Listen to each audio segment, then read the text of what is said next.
On a tous connu ce joueur. Celui qui, à 14 ans, faisait danser les défenses. Celui dont tout le monde disait « Lui, c'est sûr, on le verra à la télé ». Aujourd'hui, ce joueur ne joue plus. Ou alors, il joue pour le plaisir le dimanche, loin des projecteurs. Pourquoi ? 99% des talents bruts s'éteignent avant même d'avoir touché le monde professionnel. La vérité est brutale. Dans le football de haut niveau, le talent n'est qu'une porte d'entrée.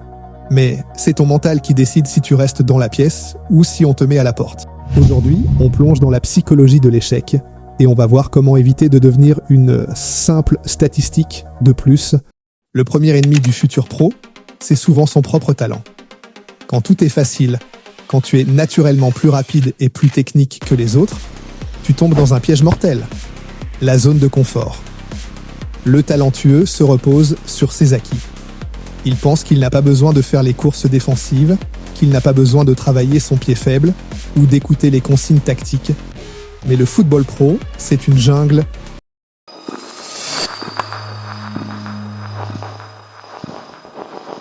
Le jour où ce joueur arrive en centre de formation ou passe un test important, il rencontre des joueurs qui ont peut-être moins de génie, mais qui ont la dalle. Des joueurs qui ont appris à souffrir parce que rien ne leur était donné. C'est là que le mental intervient. Face à la première difficulté, face au premier entraîneur qui le met sur le banc, le joueur talentueux s'effondre. Il n'a pas développé ce qu'on appelle la résilience. Il n'a pas le logiciel mental pour gérer l'échec. Regardez Cristiano Ronaldo. Beaucoup disent qu'il est un bourreau de travail, mais c'est avant tout un monstre mental. Il a compris très tôt que le talent sans obsession ne vaut rien. Dans le foot, ton pied te donne une chance, mais ta tête te donne une carrière. Beaucoup de joueurs pensent que le mental, c'est juste crier sur le terrain pour motiver les troupes. Non. Le vrai mental, c'est d'avoir la discipline de faire ce qui est nécessaire, même quand personne ne te regarde. C'est là que le fossé se creuse. Un joueur pro ne voit pas le sommeil comme du repos, il le voit comme un outil de performance. Il ne voit pas la nutrition comme un plaisir, il la voit comme son carburant. Si tu n'es pas prêt à sacrifier ton confort immédiat pour ta gloire future, alors ton talent ne restera qu'un gâchis. Rappelle-toi, le travail acharné bat le talent quand le talent ne travaille pas acharnément. Mais quand le talent se met à travailler, c'est là qu'on crée des légendes. Il y a une différence majeure entre être bon à l'entraînement et être bon le jour J. Pourquoi certains joueurs ratent tout lors d'un test important ou devant un recruteur ? Parce que leur mental n'est pas entraîné à gérer la pression.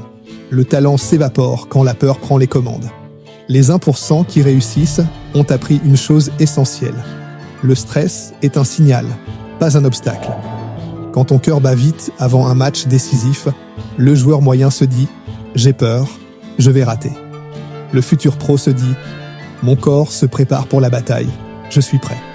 Si tu rates une passe à la 5e minute, est-ce que tu disparais du match ou est-ce que tu redoubles d'efforts ? Le mental pro, c'est avoir la mémoire courte pour les erreurs et une confiance inébranlable dans le processus.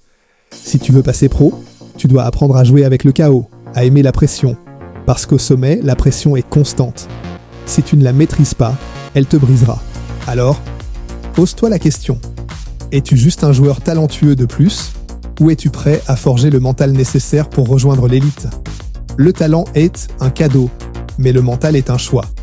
Et ce choix, tu le fais chaque matin en te levant. Si cette vidéo t'a aidé à voir plus clair sur ce qui te manque pour atteindre ton but, explose le bouton « J'aime » et abonne-toi à Motivation et Fitness Extreme. On est ensemble dans cette quête de l'excellence. Dis-moi en commentaire, quel est le domaine où tu dois le plus travailler ? La discipline, la confiance ou la gestion du stress ? Je lirai tout. Travaille dur, reste concentré et on se voit au sommet.